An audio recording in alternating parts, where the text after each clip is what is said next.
Bonjour Madame Moutier-Bellé-Rosiane, merci de recevoir les mains de la communauté pour cette interview. Les mains de la communauté porte-voix des figures engagées et créatrices de valeur au sein de la communauté africaine. Vous avez fondé en mars 2009 Espoir et Futur, une organisation d'entraide et de solidarité. Parlez-nous de ce projet. Merci beaucoup. Depuis que je suis en Belgique, je rentre souvent au Congo, dans mon pays. Et 4 fois de suite, je suis partie aussi au Burkina Faso, à Ouagadougou.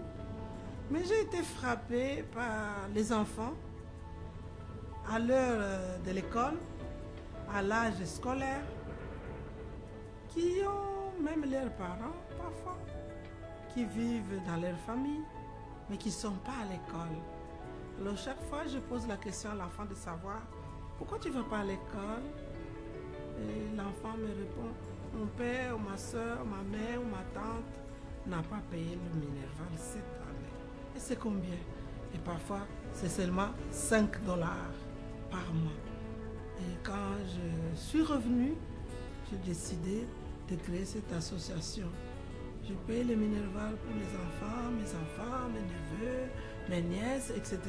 depuis des années. Et c'est ça l'Afrique, on doit aider la famille. Mais j'ai décidé aussi de créer cette association pour chercher les parrains et des marraines pour parrainer les enfants pauvres, mais qui ont la capacité d'aller à l'école, qui veulent étudier et qui ne peuvent pas à cause de la pauvreté. Pour que ces enfants-là, nous puissions les arracher de la pauvreté par l'instruction. Je payerai le Minerval pour les enfants de primaire et de l'école secondaire. Et je donne priorité aux filles.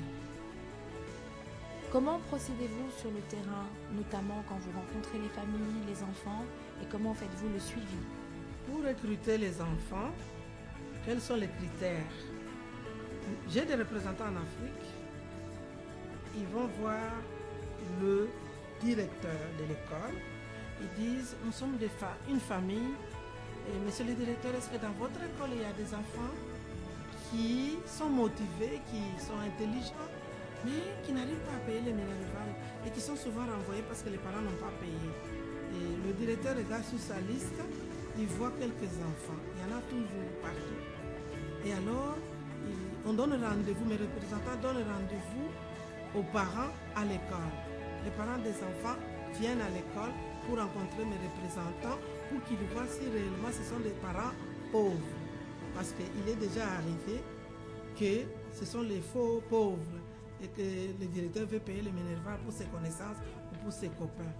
Alors lorsqu'on a remarqué que ce sont véritablement des pauvres, mes représentants, ils payent le Minerval à l'école et ils viennent pour compléter le tout chez le directeur. Mais quand c'est les enfants très très pauvres, la suivi est fait et que mes représentants vont dans la famille acheter l'uniforme et les fournitures scolaires et même à manger. Quand il s'agit des orphelins qui vivent dans leur famille mais qui n'ont rien. Comment pouvons-nous concrètement soutenir Espoir et Futur? Merci beaucoup, c'est ça qui m'intéresse. J'ai besoin des hommes et des femmes de cœur qui sont prêts à soutenir un enfant ou plusieurs enfants en versant soit mensuellement ou une fois par an, 50 dollars selon vos moyens. Quels sont les objectifs d'Espoir et Futur en 2010 et pour vous de façon générale? Mes objectifs pour cette année 2010. En 2009, nous avons pu payer les Minerval pour 60 enfants. J'aimerais que pour 2010, que nous ayons 200 enfants. Et je demande le soutien des sponsors, des parrains et des marraines pour parrainer ces enfants. Pour qu'à la fin de l'année, nous ayons la joie de présenter à l'association 200 enfants qui sont heureux, pour qui on a payé l'école. Madame Moutier-Bellé-Rosiane, vous êtes pasteur, responsable d'adolescents, responsable de groupes de femmes, etc. Mais où puisez-vous votre énergie afin de réaliser tout cela? Merci beaucoup. En effet, je suis très motivée pour travailler avec les adolescents. que c'est l'avenir de notre Église et de notre communauté, de la société en général. Je travaille aussi avec les femmes parce qu'il y a un adage qui dit qu'éduquer une femme, c'est éduquer le monde entier.